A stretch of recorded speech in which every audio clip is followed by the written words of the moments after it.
guest is Sandy Hale. Sandy is well known in Boulder for her television shows Senior Focus and LifeWise that she hosted on PBS. And she also has worked for the Boulder Senior Centers planning events. Sandy has been in Boulder since 1972. Sandy, I remember that you worked for the Boulderado in the early 1980s, creating and executing all kinds of open house types of events to promote the hotel. How did you first come to work for us, and what were the most unusual events you planned?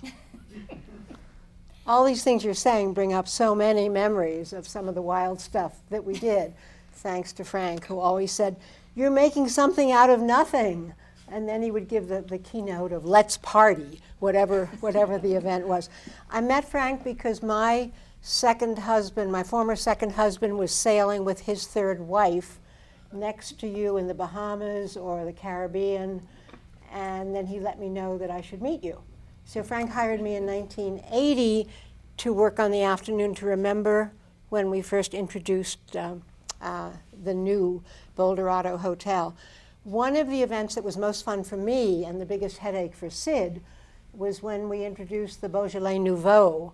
And we did that every year, and we had people taking off their pantyhose and crushing grapes in the middle of the lobby. I remember that. And Sid was tearing his hair out. It got a little thinner in those years.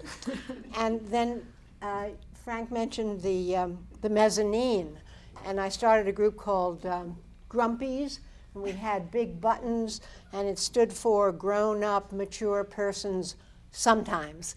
And we were promoting Spike Robinson on the mezz on Tuesdays. So all the jazz buffs in town came, and we were all young at that time. I mean, I guess that's been 28 years ago. And I remember one time, thinking of celebrities, Dave Brubeck came and stayed at the Boulderado, and he was just a heartthrob for me. So I called him on the telephone and said I was the PR director of the Hotel Boulderado and invited him to come down for a drink at 5 o'clock. So at 5 o'clock, his son Damien came and the other 4 members of the Brubeck Five, and I said, "Where's Mr. Brubeck?" And they said, "Oh, he's sleeping. He's taking his nap." So that was the end of my romance with Dave Brubeck. And then Virginia mentioned all the weddings. Well, we did an amazing wedding for one of Frank's friends who was in town. It was Halloween, and so we had the idea of having a Halloween wedding, and the challenge was to find a real preacher, pastor, minister, whatever you call a person who does the wedding, who also had a sense of humor. And we found somebody, and he wore a Dr. Pepper's kind of Lonely Hearts Band costume. Frank appeared in red face as the devil. Gina, I think, was Natasha from the Addams Family in a long black wig, or maybe that was me, I don't know. But I remember being in a store like Victoria's Secret at 5 o'clock saying, "Please hurry, I have to get to my daughter's wedding," because I went there to buy what do you call it, a garter, a blue garter.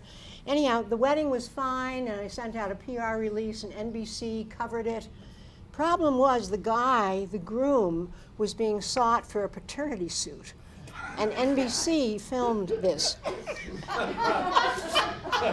What did you say, Frank, about PR?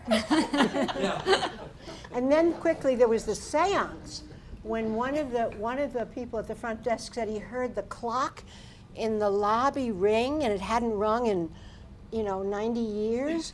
So I called the press and I arranged for a seance, and I had a channeler here, and we all sat around at midnight, and she said, "Well, yes, there is something, but we'll have to have another meeting."